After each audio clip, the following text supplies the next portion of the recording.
चलो देखो तो कैसे सॉल्व कर सकते हैं इसे।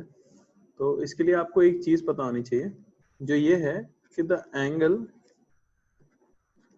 Angle between two planes is the angle between their normals। क्या मतलब हुआ इसका? इसका मतलब ये हो जाता है, ये चीज हमेशा याद रखना कि मान लो ये आपका हॉरिजॉन्टल प्लेन है और ये आपका इंक्लाइंड प्लेन है, तो ये कोई एंगल बना रहे हैं थीटा। तो हॉरिजॉन्टल का जो नॉर्मल होगा, हॉरिजॉन्टल का नॉर्मल ऑब्वियसली क्या होगा, वर्टिकल होगा। ये हो गया हॉरिजॉन्टल का नॉर्मल, वर्टिकल। और इस प्लेन का जो नॉर्मल होगा, जिसे मैं इस तरह से ड्रॉ कर दूं, उनके बीच का एंगल भी क्या होता है, थीटा ही होता है। तो अगर आपको किन्हीं भी दो प्लेन्स के बीच का एंगल पता है, तो आप उन दोनों के नॉर्मल्स के बीच का एंगल बता सकते हो। अब ये चीज हमें यहाँ हेल्प ऐसे कर देती है क्योंकि हमें पता है हॉरिजॉन्टल का नॉर्मल हमेशा क्या होता है, वर्टिकल होता है। अच्छा, एफबीडी बनाना है तो पहले मैं स्फीयर बना लेता हूँ। ये हमारा स्फीयर हो गया। एक आपको हॉरिजॉन्टल डायरेक्शन बनानी पड़ेगी, एक आपको वर्टिकल डायरेक्शन बनानी पड़ेगी, ठीक है ना। ये हमने बना लिया। अब यहाँ पे दो इंक्लाइंड प्लेन है, ठीक है, समझने की कोशिश करना। ये जो इंक्लाइंड प्लेन है आपका P2, ये कितना एंगल बना रहा है हॉरिजॉन्टल के साथ, 30 डिग्री। क्योंकि जो हमारा इंक्लाइंड प्लेन है P2 वो हॉरिजॉन्टल के साथ एंगल बना रहा है 30 डिग्री, तो इस प्लेन का जो नॉर्मल होगा वो वर्टिकल से कितना एंगल बना रहा होगा, वो वर्टिकल से एंगल बना रहा होगा भाई कितना, 30 डिग्री। समझ आई बात? इसका मतलब कि P2 का जो नॉर्मल इसके ऊपर लग रहा होगा, हमेशा सेंटर से ही पास होता है, कुछ इस तरह पे लग रहा होगा, मैं इसे N2 बोल देता हूं, तो वो वर्टिकल के साथ एंगल कितना बना रहा होगा, 30 डिग्री। सिमिलरली दूसरा इंक्लाइन प्लेन हमारा P1 है, ठीक है ना। P1 को अगर आप देखो तो P1 हॉरिजॉन्टल के साथ कितना एंगल बना रहा है, तो P1 हॉरिजॉन्टल के साथ एंगल बना रहा है 60 डिग्री। तो P1 का जो नॉर्मल आप ड्रॉ करो, जो सेंटर से पास हो रहा है, वो वर्टिकल के साथ कितना एंगल बना रहा होगा, वो वर्टिकल के साथ एंगल बना रहा होगा 60 डिग्री। यानी इस तरह से कुछ आपका लग रहा होगा क्या, N1, और ये एंगल होगा 60 डिग्री। ऑब्वियसली तीसरा फोर्स जो लग रहा होगा वो क्या लग रहा होगा, ग्रेविटी, यानी कि mg। अब हमें सिर्फ फोर्सेस बैलेंस करने हैं। अगर x डायरेक्शन में फोर्स को बैलेंस करूं तो देखो N2 का कंपोनेंट आएगा N2 sin 30 डिग्री, ये इक्वल हो जाना चाहिए N1 sin 60 डिग्री। यहां से देखो आपको क्या मिलेगा, यहां से आपको मिल जाएगा N2, ये इक्वल होना चाहिए N1√3। ये हमारी पहली इक्वेशन आ गई। सिमिलरली मैं y में फोर्सेस को अगर बैलेंस करूं तो नीचे की तरफ लग रहा है mg प्लस N1 का नीचे की तरफ कंपोनेंट आएगा N1 cos 60 डिग्री, ये होना चाहिए ऊपर लगने वाला फोर्स यानी कि N2 cos 30 डिग्री। तो यहां से आपको क्या मिल जाएगी रिलेशन, यहां से हमें रिलेशन मिल जाएगी mg प्लस N1/2, ये होना चाहिए N2 को मैं लिख सकता हूं N1√3, तो N1√3 इंटू cos 30 डिग्री यानी कि √3/2, ठीक है ना।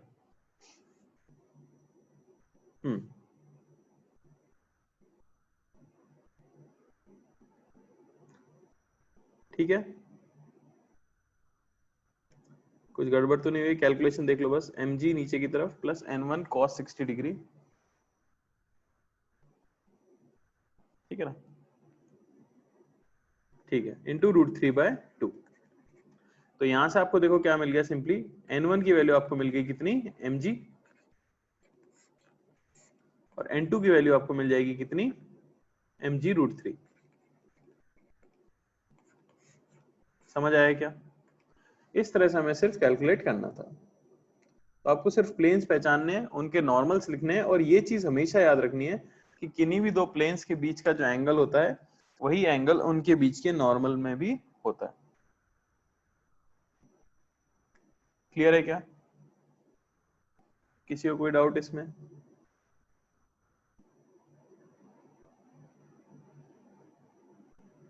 हाँ कोई बात नहीं, N1 N2 आपने अलग अलग माना होगा, मैंने प्लेन 1 का N1 माना है, प्लेन 2 का N2 माना है, ठीक है। आपने अगर अलग माना है तो आपका आंसर अलग आया होगा, ठीक है। आगे बढ़ जाए क्या, 60 डिग्री, एक बार 60 डिग्री बेटा दिख तो रहा है यहाँ पे। ये इंक्लाइंड प्लेन कितना एंगल बना रहा है, ऐसा सोचिए, देखो हॉरिजॉन्टल के साथ ये प्लेन कितना एंगल बना रहा है, 60 डिग्री। तो अब मैंने कहा है कि हॉरिजॉन्टल का नॉर्मल क्या होता है, हॉरिजॉन्टल का परपेंडिकुलर क्या होगा, वर्टिकल, और इस इंक्लाइंड प्लेन का नॉर्मल क्या होगा, इस तरह से कुछ। तो जो एंगल इन दोनों प्लेन्स के बीच में है वही इनके बीच के नॉर्मल के में भी होगा। तो ये एंगल हमें मिल गया था क्या, 60 डिग्री। तो ये जो इस तरह से लग रहा है हमारा N1, तो ये एंगल भी क्या है, 60 डिग्री। अब बस आपको कंपोनेंट्स लेने थे, जो कि बहुत ही आसान चीज है, वेक्टर वगैरह में सीख चुके हैं हम। यही 3 फोर्सेज हैं, कंपोनेंट्स ले लो, आंसर आ जाएगा। चलो आगे बढ़ जाते हैं अब हम। तो अभी तक हमने क्या पढ़ा था, स्टैटिक्स। अब हमें स्टार्ट करना है क्या, डायनामिक्स। ठीक है ना। तो डायनामिक्स का मीनिंग क्या हो गया, डायनामिक्स का मीनिंग हो गया कि object will be in motion, object will be in motion. अच्छा भाई, क्या ऐसा जरूरी है कि अगर ऑब्जेक्ट मोशन में है तो उसके ऊपर कोई ना कोई नेट फोर्स लग ही रहा हो? क्या ऐसा जरूरी है कि ऑब्जेक्ट अगर मोशन में है तो उसके ऊपर कुछ ना कुछ नेट फोर्स लग ही रहा हो?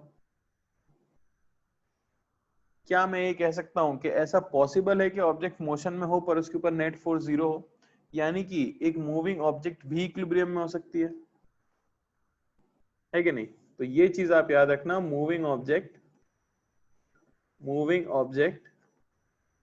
कैन बी इन इक्विलिब्रियम, क्योंकि इक्विलिब्रियम का सिंपली मीनिंग है कि नेट फोर्स क्या हो जाना चाहिए, सिर्फ 0 हो जाना चाहिए। समझ आ रही है बात?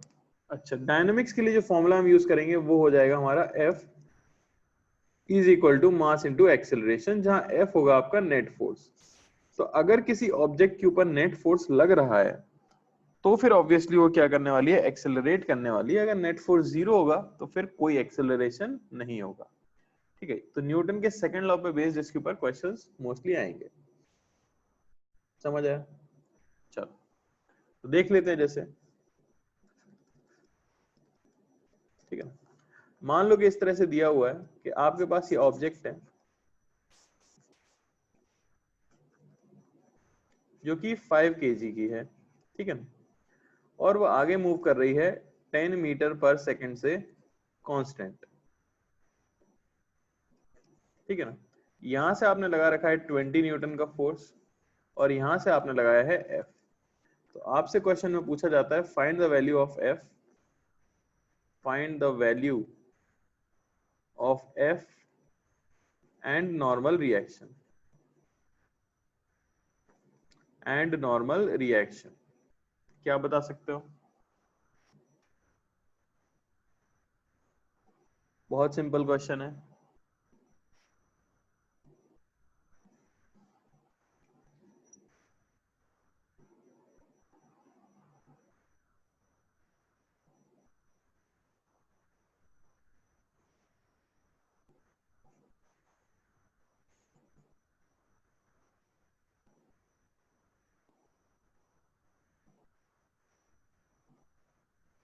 ठीक है,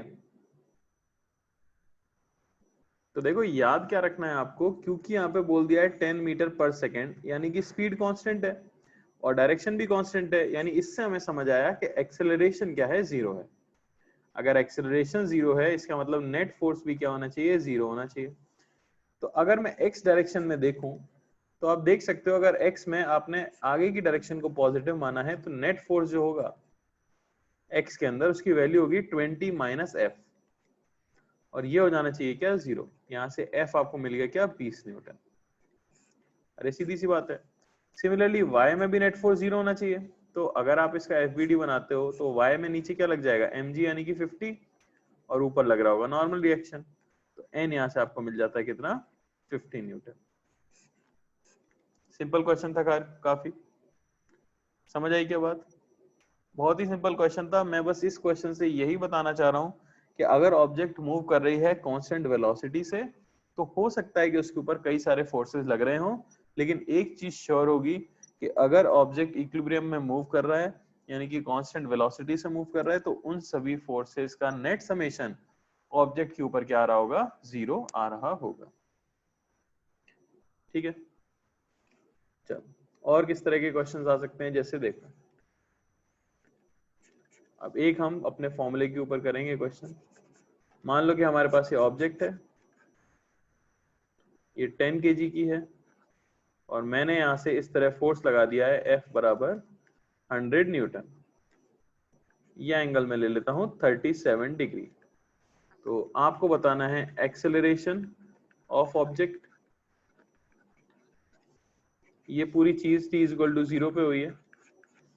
दूसरा आपको बताना है नॉर्मल रिएक्शन, सारे आंसर एक साथ देना,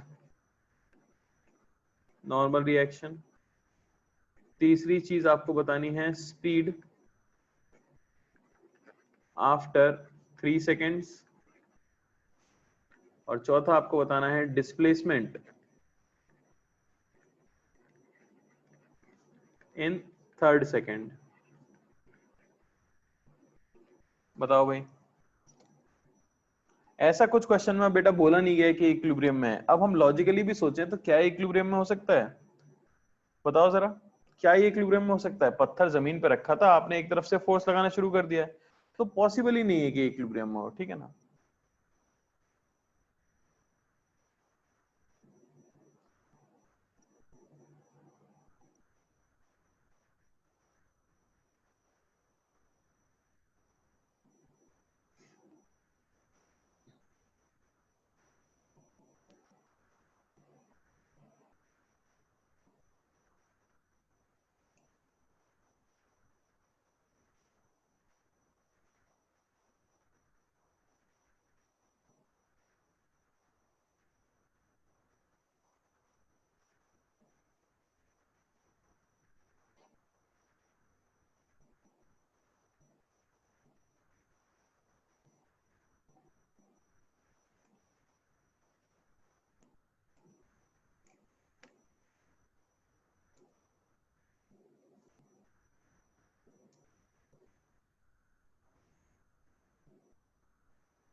चलो भाई देख लेते हैं फटाफट।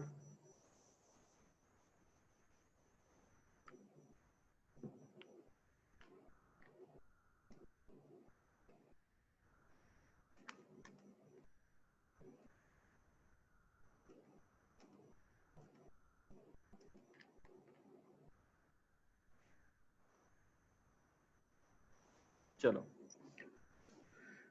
सबसे पहले मैं क्या करूंगा, फ्री बॉडी डायग्राम बना दूंगा इस तरह से। ये आपका 10 kg का ब्लॉक हो गया, यहाँ पे एक्स एक्सिस है, यहाँ पे वाई एक्सिस है। सबसे पहले हम mg बना लेंगे इसके ऊपर, जो कि 100 न्यूटन है, ठीक है ना। फिर मैं बना दूंगा कांटेक्ट फोर्स यानी कि नॉर्मल रिएक्शन। अब हम देखेंगे कि कोई एक्सटर्नल फोर्स है क्या, तो आपको दिखेगा यहाँ पे एक्सटर्नल फोर्स है कितना, 100 न्यूटन का, जिसके कंपोनेंट्स अगर मैं ले लूं तो आगे की तरफ आएगा 100 cos 37 यानी कि 80 न्यूटन, और एक नीचे की तरफ आएगा 100 sin 37 यानी कि 60 न्यूटन। समझ आ रही है बात? तो अगर आप देखो तो हम लिख सकते हैं कि मोशन किस डायरेक्शन में हो रहा है। ब्लॉक जो है मूव कर रहा है अलोंग हॉरिजॉन्टल, क्योंकि ब्लॉक सिर्फ और सिर्फ हॉरिजॉन्टल के अलोंग मूव कर रहा है, यानी कि एफ नेट अलोंग x ये होना चाहिए mass into acceleration along x। एक चीज मैं यहाँ बताना चाहता हूँ, हमेशा याद रखना कि x के जो नेट फोर्सेस होंगे वो सिर्फ x में एक्सेलरेशन लेके आ सकते हैं। सिमिलरली y में जो नेट फोर्सेस होंगे वो सिर्फ y डायरेक्शन में नेट एक्सेलरेशन लेके आ सकते हैं, कभी भी x का फोर्स y में एक्सेलरेशन लेके नहीं आ सकता। तो अगर x डायरेक्शन में मैं देखूं तो सिर्फ एक ही फोर्स लग रहा है, और वो कितना लग रहा है मेरे भाई, 80 न्यूटन। तो 80 ये इक्वल हो जाना चाहिए मास जो कि 10 kg हमें दिया गया है इनटू एक्सेलरेशन अलोंग x। यहां से एक्सेलरेशन आपको कितना मिल गया, वो मिल गया हमें 8 मीटर पर सेकंड स्क्वायर। तो ये आपका पहला पार्ट सॉल्व हो गया। दूसरे पार्ट में पूछा है नॉर्मल रिएक्शन। तो क्योंकि ब्लॉक मूव नहीं कर रहा है, block is in equilibrium in vertical direction, क्योंकि वर्टिकल डायरेक्शन में वो रेस्ट पे दिख रहा है, और रेस्ट की चीज तो हमेशा इक्विलिब्रियम में होती है, हमें ये पता है। तो ऊपर लगने वाला फोर्स बराबर होना चाहिए नीचे लगने वाले फोर्स के। ऊपर लग रहा है नॉर्मल, नीचे लग रहा है 100, प्लस एक और फोर्स भी नीचे लग रहा है कितना, 60। तो ये हमें मिल गया कितना, 160 न्यूटन। समझ आया? सिमिलरली थर्ड क्वेश्चन में पूछा गया स्पीड आफ्टर 3 सेकेंड्स। 3 सेकंड के बाद स्पीड क्या होगी? तो बहुत ही आसान है, कांस्टेंट एक्सेलरेशन है, इसीलिए मैं v = u + at लगा सकता हूं। तो ये सिंपली क्या हो जाएगी, इनिशियल स्पीड 0 थी, एक्सेलरेशन 8 है, 3 सेकंड के बाद 24 मीटर पर सेकंड। और चौथे पार्ट में पूछा था displacement in third second. nth second वाला फॉर्मूला लगेगा u + a/2 × 2n - 1। तो u तो क्या है, 0 है, एक्सेलरेशन 8/2 × 2 × 3 - 1। तो ये आपको सिंपली कितना मिल गया, 20 मीटर। क्लियर हुआ क्या सभी को? बहुत सिंपल क्वेश्चन था, बहुत ही सिंपल क्वेश्चन था। थोड़ा सा हमने क्या यूज कर लिया, काइनेमेटिक्स की एक दो चीजें यूज कर ली, वो भी काफी आसान थी। समझ आ रहा है क्या?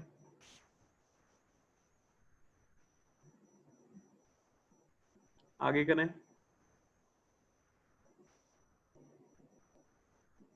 चल, तो ये तो बहुत आसान होगा, तुम समझ गए हो कि भाई अगर एक पत्थर देंगे हमें और एक फोर्स लगा के देंगे तो बता ही सकते हैं।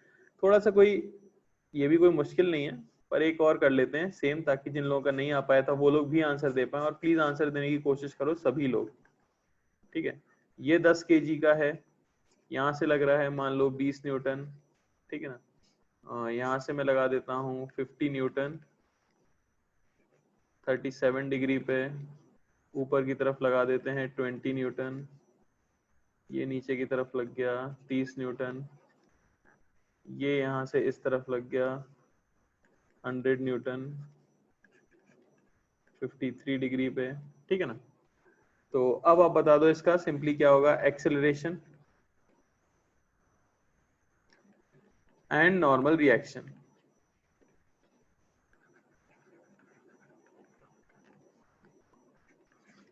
Displacement in 2 seconds. बहुत ही आसान है, सिर्फ प्रैक्टिस कराने के लिए दे रहा हूं मैं।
चलो भाई देख लेते हैं।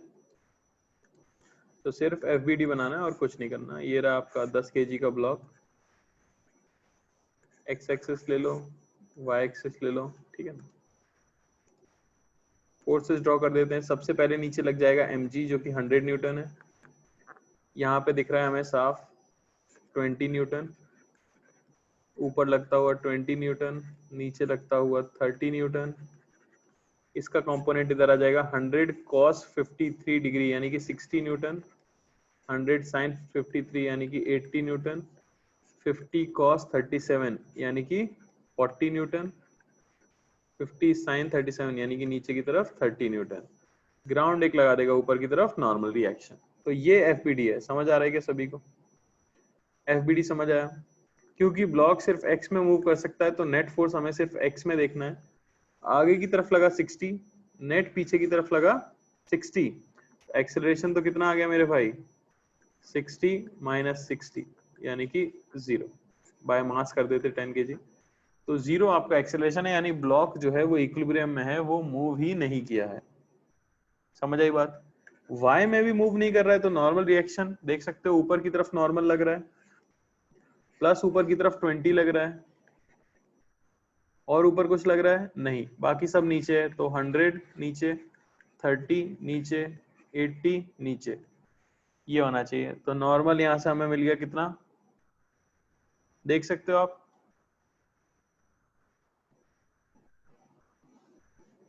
ऊपर की तरफ 20 न्यूटन भी लग रहा था, कितना लग जाएगा हमारा? नॉर्मल रिएक्शन की वैल्यू कितनी आ गई? 100 लगाना है नीचे हमें, ठीक है ना।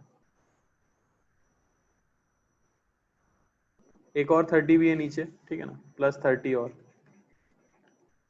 तो ये मिल गया हमें 220 न्यूटन। समझ आया? सिंपल है, फ्री बॉडी डायग्राम्स बनाने हैं और सॉल्व करना है, कुछ खास चीज नहीं है इसके अंदर। चल लेते हैं थोड़े से मुश्किल क्वेश्चन पे। मुश्किल नहीं मतलब थोड़ा सा इससे बेटर क्वेश्चन जो है। याद रखना अब आपको करना वही है, नेट फोर्स बराबर मास इनटू एक्सेलरेशन ही करना है। तो आगे के क्वेश्चन करने से पहले एक चीज पढ़ लेते हैं जिसे हम कहते हैं सिस्टम, ठीक है ना। अब सिस्टम किसे बोला जाएगा? जब भी आप मैकेनिक्स में सिस्टम रिफर करते हो तो बेसिकली वो होता है, ठीक है ना, अ पार्टिकल और अ कॉम्बिनेशन ऑफ पार्टिकल्स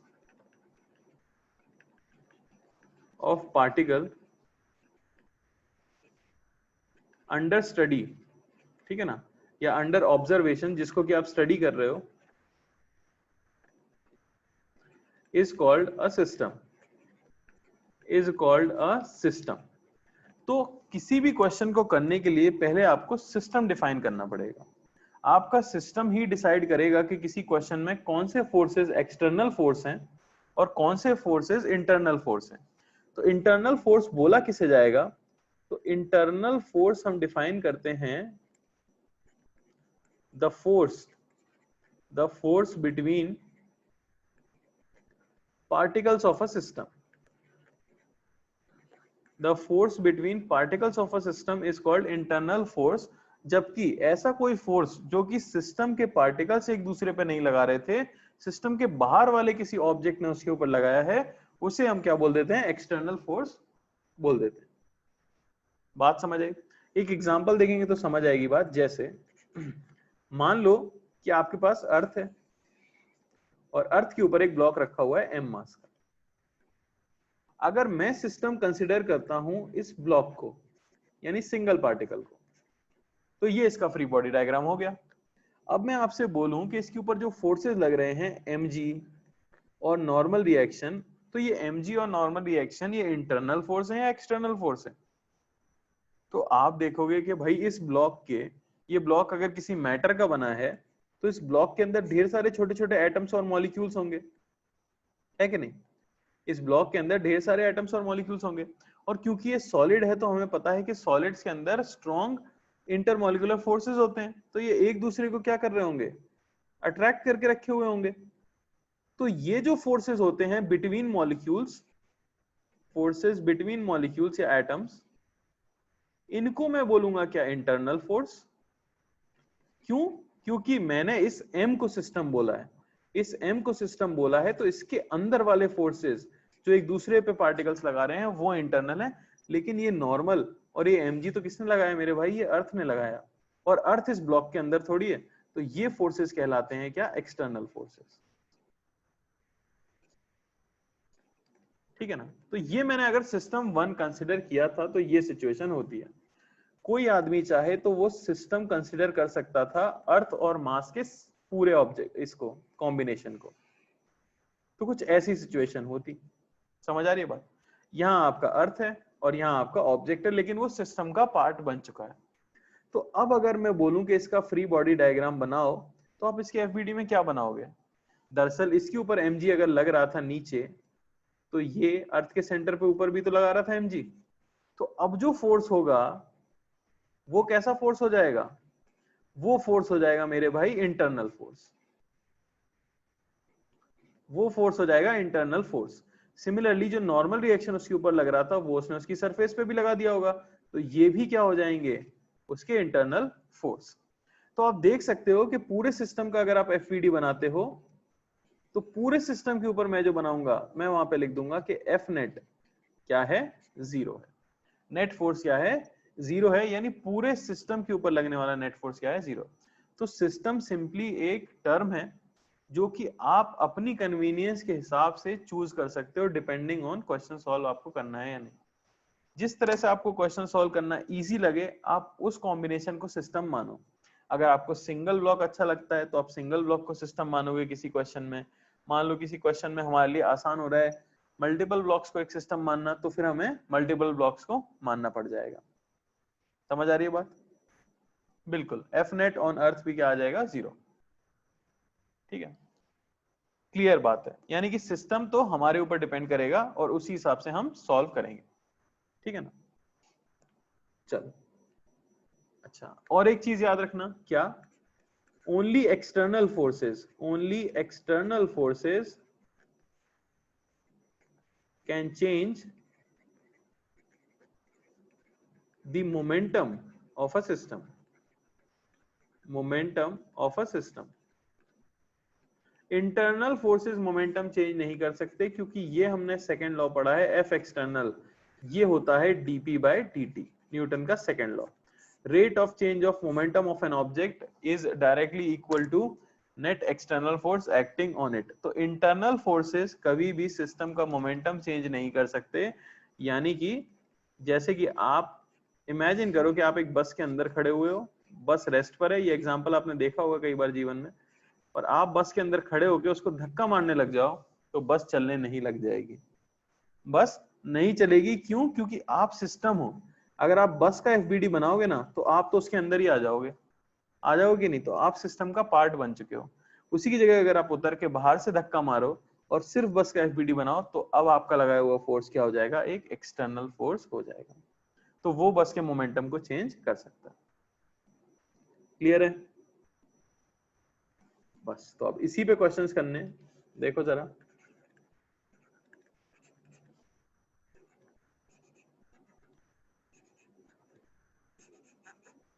तो मान लो ये दो ऑब्जेक्ट्स हैं ए और बी।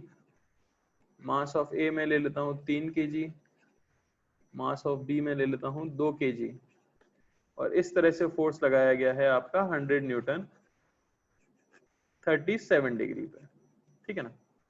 तो आपको पहली चीज तो बतानी है acceleration of A and B. दूसरा आपको बताना है normal by ground on A and B. और तीसरा आपको बताना है normal reaction between A and B, between A and B, A और बी के बीच में कितना नॉर्मल रिएक्शन लग रहा होगा। ट्राई करो।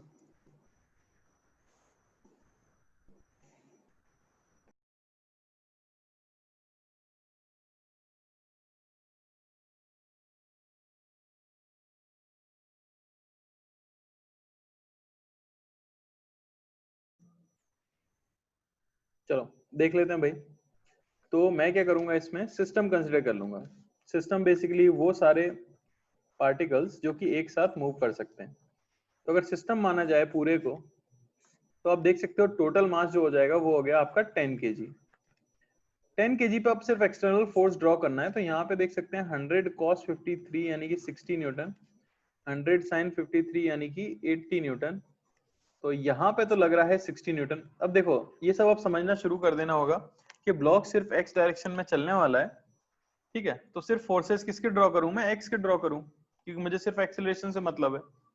अच्छा लेफ्ट में लग रहा है 30 न्यूटन, तो यहाँ मैं लगा दूंगा 30 न्यूटन। बाकी सब तो वाई में लग रहा है, तो वाई से मुझे कोई मतलब नहीं है। इनके बीच के जो नॉर्मल रिएक्शन होंगे वो इंटरनल फोर्स हो चुके हैं। तो इस तरफ मैं मान लेता हूं कि एक्सेलरेशन है ए। तो आप देखो नेट फोर्स ये होना चाहिए मास इंटू एक्सेलरेशन, ये मैं सिस्टम के लिए लिख रहा हूं। नेट फोर्स हो गया 60 आगे की तरफ माइनस 30 पीछे की तरफ, ये होना चाहिए मास 10 kg है इंटू एक्सेलरेशन। एक्सेलरेशन आपको मिला 3 मीटर पर सेकंड स्क्वायर, यानी ए बी और सी तीनों 3 मीटर पर सेकंड स्क्वायर से चल रहे होंगे। अगली चीज आपको बताना है normal between A and B. तो अब एक बात समझो, normal between A and B, अभी अगर आपने पूरी चीज को सिस्टम मान रखा है तो ए और बी तो क्या हो गए, सिस्टम का पार्ट हो गए। तो normal between A and B क्या है इस समय, इंटरनल फोर्स है। अगर मुझे normal between A and B को एक्सटर्नल फोर्स बनाना है तो मुझे ए या बी का एफबीडी बनाना पड़ेगा, तभी तो उनके लिए वो एक्सटर्नल होगा। तो मैं क्या करूंगा, सिर्फ ए का एफबीडी बना लेता हूं, ठीक है ना। और एक्स में देख लेते हैं, तो ए के ऊपर यहां पे दिखाया गया है कि लग रहा है 60 न्यूटन, और बी जो ए के ऊपर लगाएगा वो इस तरफ लगाएगा, कुछ एन बी पुश करना चाहता है हमेशा। ए का एक्सेलरेशन हम निकाल चुके हैं, ए का एक्सेलरेशन हम निकाल चुके हैं 3 मीटर पर सेकंड स्क्वायर। तो अगर इक्वेशन में लिखूं ए के लिए नेट फोर्स बराबर मास इंटू एक्सेलरेशन, तो नेट फोर्स देखो एक्सेलरेशन राइट की तरफ है, यानी राइट का फोर्स जो है वो बड़ा होना चाहिए। तो मैं लिखूंगा 60 माइनस एन ए बी, ये होना चाहिए मास। अब मास में किसका लूंगा, क्योंकि ए का एफबीडी है तो सिर्फ ए का मास लिया जाएगा 3। तो एन ए बी मुझे देखो कितना मिल गया है, 60 माइनस 15 यानी कि 45 न्यूटन। अरे समझ आई क्या बात, क्लियर हो रहा है क्या। एन ए बी कितना आया हमारे पास, 45 न्यूटन। कैसे निकाला मैंने, एफबीडी बना के, क्योंकि मैंने उसे एक्सटर्नल फोर्स बनाया। अब सिमिलरली अब मुझे एन बी सी निकालना है, तो मुझे बी का या सी का किसी एक का एफबीडी बनाना पड़ेगा, तभी तो वो एक्सटर्नल फोर्स बनेगा। अगर मैं पूरे को एक ब्लॉक बना दूंगा तो इंटरनल फोर्स हो जाएगा, ठीक है। तो मैं क्या करता हूं इस केस में, बिल्कुल बी के एफबीडी के साथ निकाल सकते हैं, अगर आप चाहते हो तो मैं उसके साथ भी बता दूंगा। पहले मैं सी का निकाल देता हूं। तो सी में देखो आप, सी पे क्या दिखाया गया है, सी पे 30 आपको दिखाया गया है लेफ्ट की तरफ, तो इस तरफ लग रहा है 30। अच्छा एनबीसी सी पे किधर लगेगा, इधर की तरफ लगेगा ऑब्वियसली, क्योंकि पुश करना चाहता है बी। इसका भी एक्सेलरेशन 3 मीटर पर सेकंड स्क्वायर इधर ही है, तो इसके लिए भी मैं अगर लगा दूं एफ नेट, ये होना चाहिए मास इंटू एक्सेलरेशन। तो नेट फोर्स देखो, क्योंकि राइट में जा रहा है तो एनबीसी बड़ा होना चाहिए, तो एनबीसी माइनस लेफ्ट में 30, ये होना चाहिए सी का मास जो कि 2 kg है इंटू एक्सेलरेशन जो कि 3 है। तो एनबीसी मुझे मिल गया कितना, 36 न्यूटन। अरे भाई बात समझ आई क्या, किस तरीके से कैलकुलेट करते हैं। अब बी का एफबीडी मैंने क्यों नहीं बनाया, बात समझ रहे हो, क्योंकि बी का एफबीडी जब आप बनाते ना, तो उस पर देखो कोई एक्सटर्नल फोर्स दिखाया नहीं गया है, तो उस पर एनएबी लगता है इधर और एनबीसी लगता है इधर, तो दो अननोन आ जाते एक इक्वेशन में। ऑल्दो उससे भी आंसर आता, पर आपको सिर्फ बी के एफबीडी से आंसर नहीं मिल पाता, आपको किसी और का एफबीडी भी बनाना पड़ता, साथ में सी का बनाना पड़ जाता साथ में। समझ रहे हो बात। तो डिपेंड करता है आप किसका एफबीडी बनाना चाहते हो, ठीक है ना, डिपेंड करेगा आप किसका बनाना चाहते हो, वो प्रैक्टिस से आपको समझ आ जाएगा। -30 समझ नहीं आया किसी को, भाई ये -30 समझ नहीं आ रहा तुम्हें। भाई आगे ब्लॉक जा रहा है 3 मीटर पर सेकंड स्क्वायर से, आगे की तरफ फोर्स क्या है, एनबीसी है। अच्छा 30 न्यूटन कहां लग रहा है, उसका उल्टा लग रहा है, तो नेट फोर्स आगे की तरफ कितना है। आपका पत्थर आगे की तरफ जा रहा है तो आप आगे की तरफ नेट फोर्स देखोगे ना, तो आगे आपने धकेला एनबीसी से और किसी ने उल्टी डायरेक्शन में धकेल दिया 30 से, तो इफेक्टिवली आपने आगे कितने से धकेला, इफेक्टिवली आपने आगे जो पुश किया वो कितने से किया, एनबीसी -30 से। अरे समझ आई क्या बात, इसे इक्वल करेंगे मास इनटू एक्सेलरेशन के। बोलो भाई, रोहित क्लियर हुआ? चलो और करें, चलो और ट्राई कर लेते हैं। 10 ब्लॉक्स नहीं लेंगे यार 10 ब्लॉक्स नहीं लेंगे, 3 ब्लॉक काफी होते हैं, 3 ब्लॉक से ज्यादा कुछ नहीं चाहिए होता आप, ठीक है ना। तो देखो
ठीक है, तो सबसे पहले आपको बताना है find acceleration of A B C D. दूसरा आपको बताना है N B C N C D N A C की वैल्यूज क्या होगी।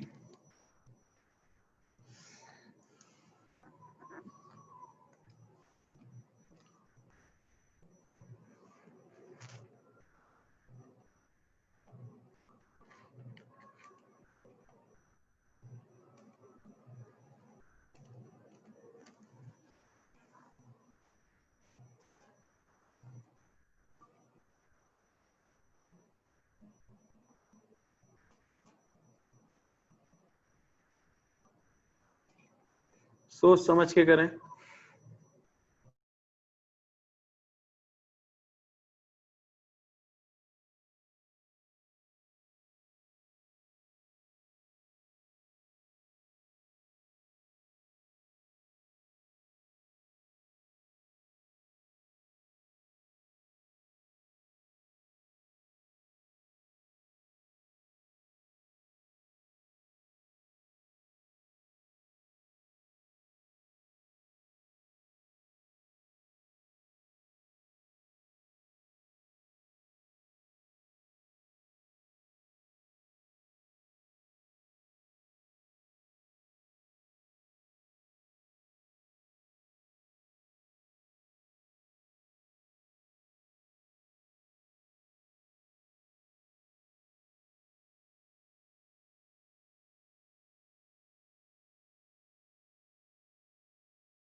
चलो भाई देख लेते हैं, काफी लोगों ने आंसर दिए।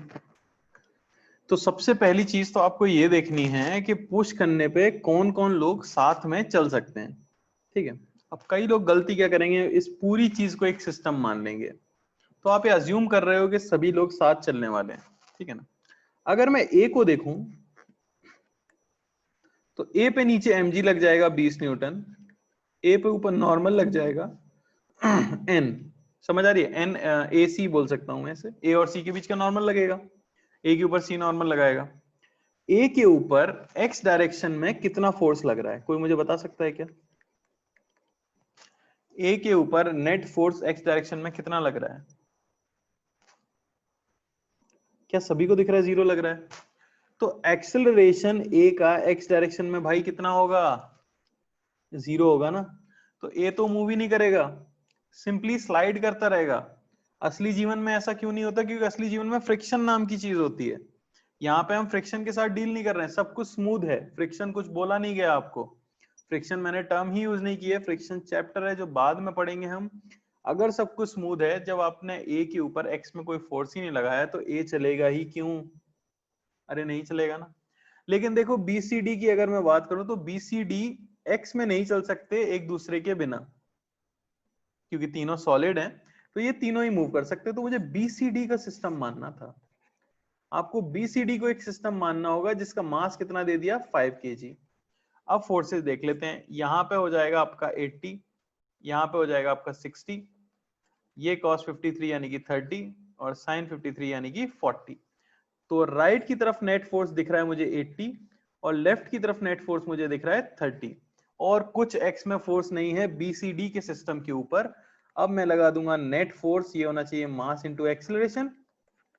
80 लग रहा है आगे की तरफ, इधर ही एक्सेलरेशन मान लेता हूं मैं, 80 आगे की तरफ 30 पीछे, दोनों ऑपोजिट है, तो 80 माइनस 30 नेट फोर्स, ये होना चाहिए मास इंटू एक्सेलरेशन। तो एक्सेलरेशन मुझे मिला 10 मीटर पर सेकंड स्क्वायर। तो आंसर होगा कि acceleration of A is 0, acceleration of B, acceleration of C, acceleration of D is 10 metre पर सेकंड स्क्वायर। बात समझ आ रही है? तो रैंडमली चीजों को सिस्टम भी नहीं मानना होता, आपको पहले पता करना होगा कि वो साथ मूव कर भी रहे हैं या नहीं मूव कर रहे हैं। अरे क्लियर हुआ क्या? क्लियर हुआ क्या? अच्छा, NAC तो यहां से सीधा दिख जाएगा, NAC तो मुझे सीधा दिख गया 20 न्यूटन, दिख रहा है कि नहीं दिख रहा? वाई में मूव नहीं कर रहा है, तो NAC हमारा सॉल्व हो गया। अब मुझे चाहिए NBC या NCD। NBC या NCD के लिए आपको किसी B या C में से किसी एक का इंडिविजुअल FBD बनाना होगा ताकि ये एक्सटर्नल फोर्स बन सके। तो मैं B का बना देता हूं। B का अगर आप बनाते हो तो C जो है उस पर इधर लगाएगा NBC, B पे इस तरफ फोर्स लगाता हुआ दिखाया गया 80 न्यूटन, और इधर की तरफ एक्सेलरेशन है 10 मीटर पर सेकंड स्क्वायर, ये हम देख ही चुके हैं। तो इक्वेशन बनेगी आपकी क्या, 80 माइनस NBC, ये होना चाहिए मास जो कि B का कितना है 3 इंटू एक्सेलरेशन जो कि है 10। तो NBC आपको कितना मिला मेरे भाई, 50 न्यूटन। अरे बात समझ आ रही है? मैंने B का FBD बनाया, 80 यहाँ पे शो किया गया था, बीच का इंटरनल फोर्स नहीं शो किया गया, तो मैंने NBC उसे मान लिया। एक्सेलरेशन राइट की तरफ 10 आ चुका है, इक्वेशन लिख दी, नेट फोर्स बराबर मास इंटू एक्सेलरेशन, हमें कितना मिल गया, 15 न्यूटन। सिमिलरली आपको चाहिए NCD, तो C या D में से किसी एक का बनाना है, तो हमेशा बेटर होता है कोने वाले का बना दो, तो मैं D का बना देता हूं। तो D पे आपको क्या शो किया गया है, D पे शो किया गया इधर लग रहा है 30 न्यूटन, और C जो इस पे लगाएगा वो इधर लगाएगा। ऑब्वियसली एक्सीलरेशन राइट की ही तरफ होगा 10 मीटर पर सेकंड स्क्वायर, क्योंकि तीनों राइट की तरफ ही चल रहे हैं। तो कौन बड़ा होना चाहिए, NCD या 30? अरे पत्थर राइट में चल रहा है तो राइट का फोर्स बड़ा होना चाहिए, राइट में NCD है तो NCD माइनस उल्टा उसके लग रहा है 30, ये हुआ नेट फोर्स, मास D का 1 है, एक्सेलरेशन जो है 10 है, NCD आपको कितना मिला मेरे भाई, 40 न्यूटन। अरे समझ आया क्या या दुखी हो गए? समझ आया या दुखी हो गए भाई? यहाँ पे सिर्फ ए आपको थोड़ा सा ट्रिकी करने के लिए दिया गया था, ए का कोई यूज नहीं था, ए सिर्फ ऊपर स्लाइड करने के लिए था क्योंकि कहीं फ्रिक्शन मेंशन्ड नहीं है। समझ आया ना? तो ये आपको समझना होगा क्वेश्चंस के अंदर, रैंडमली नहीं सॉल्व करना है, ठीक है ना। ये चीज दिमाग में बांध लेनी है कि जो साथ में चल रहे हैं उन्हीं को तो सिस्टम मानेंगे, रैंडमली थोड़ी ना चीजों को सिस्टम मान सकते हैं। क्लियर है? चलो अब थोड़े से अलग टाइप के क्वेश्चन पे चल लेते हैं। इंक्लाइंड प्लेन को इंट्रोड्यूस करते हैं, जो कि ये है। तो मान लो कि एक फिक्स्ड इंक्लाइन प्लेन है, एंगल है थीटा, m मास है, रिलीज किया गया है, आपको बताना है एक्सेलरेशन ऑफ मास m। इसे लोग रिजल्ट की तरह भी याद रख लेते हैं सीधे से। एक m मास के पत्थर को थीटा इंक्लाइन पर रख दो और सिर्फ ग्रेविटी एक्ट कर रही है, तो एक्सेलरेशन कितना आएगा? तो ये सब FBD से आना चाहिए। रटा हुआ तो अच्छी बात है, पर FBD से भी होना चाहिए। काफी लोगों ने आंसर लिख दिया है, ठीक है ना? कैसे करेंगे? FBD बनाना हमें आता ही है। एक आपको चूज करनी पड़ती है हॉरिजॉन्टल, एक आपको चूज करनी पड़ती है वर्टिकल, एक अलोंग द प्लेन, एक परपेंडिकुलर टू प्लेन। ये एंगल थीटा, तो फिर ये एंगल थीटा, ये एंगल थीटा, ये थीटा और ये थीटा। फोर्स कौन सा लग रहा है? तो फोर्स आपको बताया गया है कि सिर्फ mg लग रहा है इसके ऊपर। और कौन सा लग रहा होगा? नॉर्मल लग रहा होगा, ठीक है ना? तो हम साफ देख सकते हैं कि ये मूव कर सकता है किधर? Along the incline he move कर सकता है, ए एक्सेलरेशन। तो नेट फोर्स अगर अलोंग द इंक्लाइन में कंपोनेंट ले लूं, तो नॉर्मल तो 90 डिग्री बना रहा है अलोंग द इंक्लाइन से, तो नॉर्मल का कंपोनेंट तो आएगा नहीं, सिर्फ किसका आएगा? mg का। तो वो आ जाएगा mg साइन थीटा। ये हो जाना चाहिए मास इंटू एक्सेलरेशन। एक्सेलरेशन आपको क्या मिल गया? g sine theta. कई लोग रिजल्ट की तरह भी याद रखते हैं, याद रखना if only gravity acts, if only gravity acts, कोई एक्सटर्नल फोर्स नहीं दिया गया, सिर्फ ग्रेविटी लग रही है, तो एक्सेलरेशन डाउन द इंक्लाइन कितना हो जाएगा? g साइन थीटा हो जाएगा। तो एक चीज तो क्लियर हो रही होगी कि किसी भी डायरेक्शन का नेट फोर्स लिख दो, ठीक है ना? ये चीज रट लो, एफ नेट किसी भी डायरेक्शन का लिख दो, ये इक्वल होता है मास ऑफ सिस्टम जो आपने माना है into acceleration in that direction,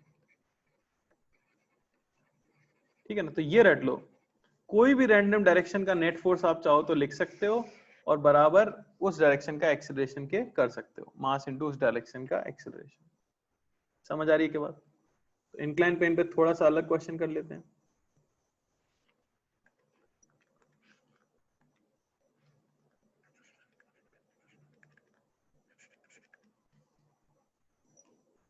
how I got it? बेटा ये तो बहुत इजी है, आप फिर फॉलो नहीं कर रहे हो, आप पीछे छूट जाओगे। थोड़ा सा स्पीड बढ़ाओ अपनी।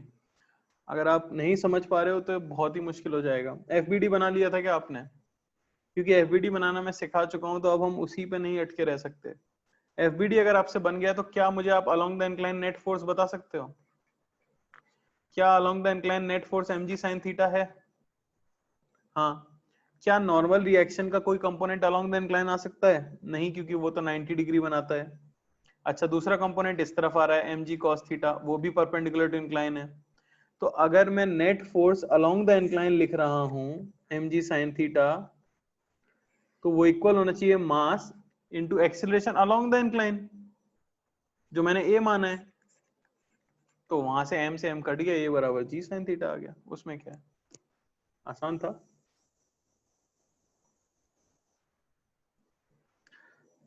कंफ्यूजन क्यों हो रहा है कंपोनेंट्स में? मैंने आपको रटने के लिए कहा है, तो आप ध्यान नहीं देते उस बात पे। मैंने हमेशा कहा है अगर इंक्लाइन का एंगल थीटा है, अगर इंक्लाइन का एंगल थीटा है, तो अलोंग द इंक्लाइन कंपोनेंट आता है mg sin थीटा, साइन आता है हमेशा, और परपेंडिकुलर टू इंक्लाइन में हमेशा कॉस आता है। ये तो अब रट जाना चाहिए। अगर हम ऐसे ही कंफ्यूज बने रहेंगे तो फिर कैसे आगे कर पाएंगे? बहुत बड़ा चैप्टर। तो ये रहा भाई 37 डिग्री, ये रहा आपका 10 किलो का पत्थर, और आसानी दे देते हैं पहले, याद कर लो चलो। ठीक है ना? तो F आपको बताना है, F minimum for acceleration of block to be 1 metre पर सेकेंड स्क्वायर। मिनिमम फोर्स कितना लगाना पड़ेगा ताकि ब्लॉक का एक्सेलरेशन हो 1 मीटर पर सेकेंड स्क्वायर? ध्यान से करना।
चलो देख लेते हैं।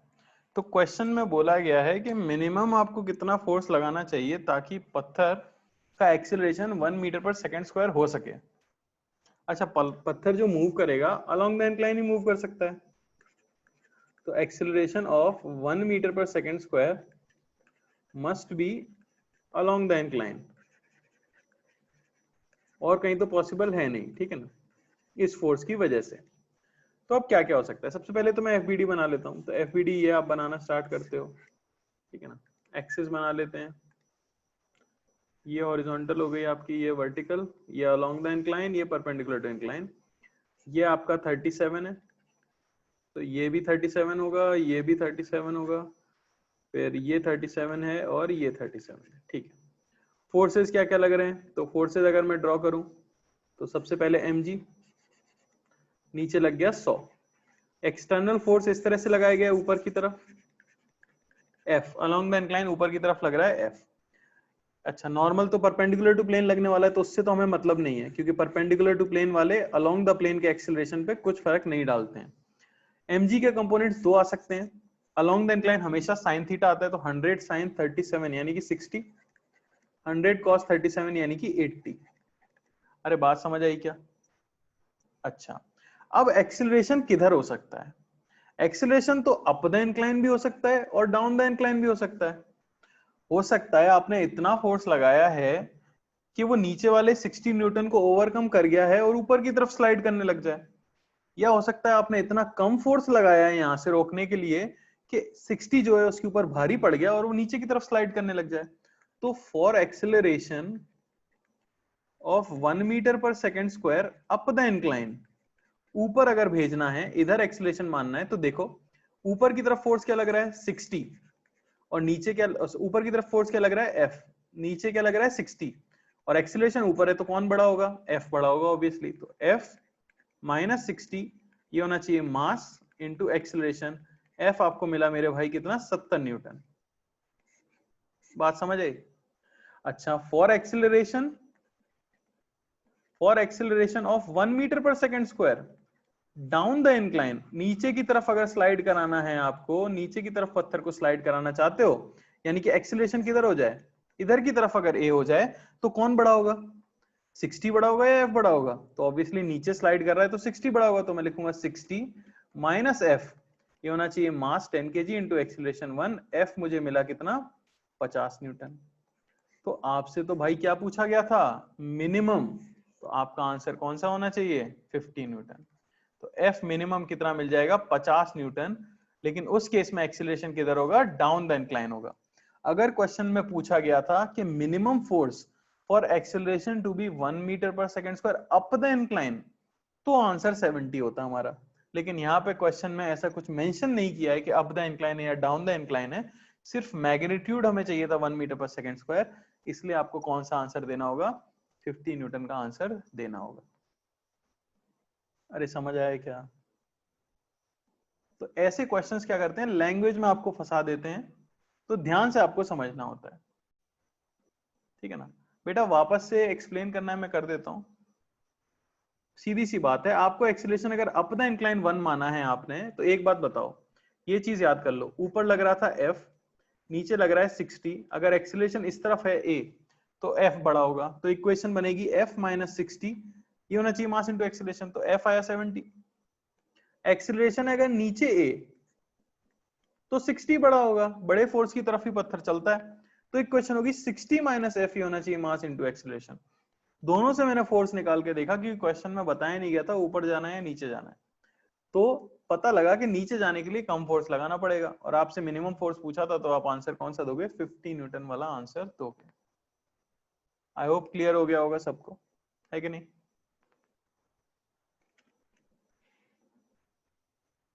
ठीक है, तो आज यहीं पे खत्म करेंगे, आगे यहीं से कंटिन्यू करेंगे। इंक्लाइन प्लेन की थोड़ी सी मुश्किल और अच्छी प्रॉब्लम्स अगले लेक्चर में सॉल्व करेंगे, और स्ट्रिंग का इंट्रोडक्शन कर देंगे, स्ट्रिंग के जो क्वेश्चन होते हैं, पुली के जो क्वेश्चन होते हैं, ठीक है। तो अभी ये मान लो कि 2-3 लेक्चर यही चलने वाला है। एफबीडी अच्छे से ध्यान रखो, एफबीडी अच्छे से बनाओ सारे, ठीक है ना। और होमवर्क के लिए आप अपना मॉड्यूल उठा सकते हो, उसमें स्टैटिक्स के जितने भी क्वेश्चन आपको दिखें उन्हें ट्राई करना शुरू करो। पर अभी मैंने मॉड्यूल देखा है, मुझे लगता नहीं उसमें अलग से स्टैटिक्स के कुछ क्वेश्चन है, ठीक है ना।